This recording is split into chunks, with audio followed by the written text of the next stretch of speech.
ఆంధ్రప్రదేశ్ రాష్ట్రంలో ఫార్మసీ కళాశాలలు 170 కళాశాలలకు పైగా ఉన్నాయి. గత 3 సంవత్సరాలుగా ఈ ఫార్మసీ కళాశాలల తనిఖీ చేయడంలో ఇవాళ PCI కౌన్సిల్ ఇవాళ నిర్లక్ష్యం వహిస్తూ ఉన్నది. ప్రధానంగా ఆంధ్రప్రదేశ్లో ఉన్నటువంటి ఈ ఫార్మసీ కళాశాల యాజమాన్యం తనిఖీలే చేయకోకుండా ఫార్మసీ కౌన్సిల్కు దాదాపుగా 16 కోట్ల రూపాయలు డబ్బులు ముడుపులు చెల్లించి అక్కడ ఫ్యాకల్టీ లేకపోయినా, అక్కడ మెటీరియల్ లేకపోయినా, తరగతులు నిర్వహించకపోయినా అక్కడ జరుగుతున్నటువంటి అవినీతి అక్రమాలకు సపోర్ట్ చేస్తూ ఇవాళ ఈ కౌన్సిల్ వ్యవహరిస్తున్నటువంటి తీరును RSF అలాగనే ఫార్మసీ యూనియన్ గా మేము ఖండిస్తా ఉన్నాం.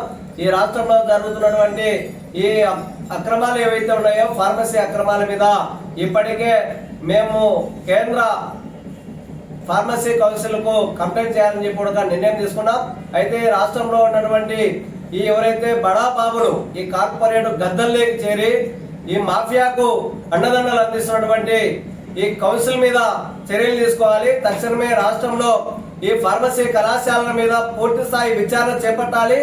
వీరి అవినీతి అక్రమాలని వెలుగులోకి తీసుకురావాలని చెప్పి మేము డిమాండ్ చేస్తా ఉన్నాం. ఎందుకంటే ఈ రోజు పౌర సమాజంలో పుట్టిన ప్రతి బిడ్డ నుంచి చనిపోయే ముసలావిడ వరకు ఇవాళ నాణ్యమైనటువంటి వైద్యం అందించాలంటే ఈ ఫార్మసీ కౌన్సిల్ ఉన్నటువంటి విద్యార్థులే టాబ్లెట్లు కానీ మెడిసిన్స్ కానీ తయారు చేసేటువంటి ప్రక్రియలో భాగస్వాములు అవుతారు. ఇక్కడ నాణ్యత లేకోకుండా మందులలో నాణ్యత కావాలంటే ఎక్కడి నుంచి వస్తుందని చెప్పి మేము ప్రశ్నిస్తా ఉన్నాం. ఇక్కడ చేస్తున్నటువంటి దొంగ సర్టిఫికెట్లు అవినీతి అక్రమాలు కారణంగానే ఇవాళ ప్రజారోగ్యం ప్రమాదంలో పడేటువంటి పరిస్థితి వస్తా ఉన్నది. కాబట్టి రాష్ట్ర ప్రభుత్వం, కేంద్ర ప్రభుత్వం దీని మీద విచారణ చేపట్టాలి. ఎవరైతే ఈ అవినీతికి పాల్పడుతున్నటువంటి ఇన్ఫెక్షన్ అధికారులు ఉన్నారో వాళ్ళ అవినీతి అక్రమాలు ఇప్పటికే ఢిల్లీలో ఉన్నటువంటి ఈ కమిటీకి సంబంధించిన వాళ్ళ మీద కూడా ఇప్పటికే 13,000 కోట్ల రూపాయల అవినీతి అక్రమాలకు పాల్పడ్డారని చెప్పి PCI కౌన్సిల్ చైర్మన్ ఇప్పటికే CBI ఎంక్వైరీ చేస్తా ఉన్నది. వీటన్నిటి మీద దర్యాప్తు చేయాలి. ఇక్కడే మన విజయనగరము లేకపోతే విశాఖపట్నంలో ఉన్నటువంటి కాలేజీలలో ఇప్పటికే అవినీతి అక్రమాలు జరిగాయని చెప్పి వెలుగులోకి వస్తా ఉన్నాయి. మరి దీని మీద రాష్ట్ర ప్రభుత్వం కానీ కేంద్ర ప్రభుత్వం కానీ ఎందుకు పట్టించుకోలేదో సమాధానం చెప్పాల్సి ఉన్నది.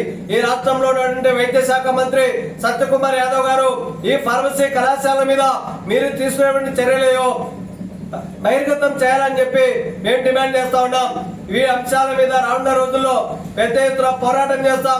ఈ అవినీతి అక్రమాలు వెలుగుదీయడానికి ఒక కార్యాచరణ రూపొందించడానికి ఈరోజు రౌండ్ టేబుల్ సమావేశం నిర్వహిస్తామని చెప్పి తెలియజేస్తున్నాం.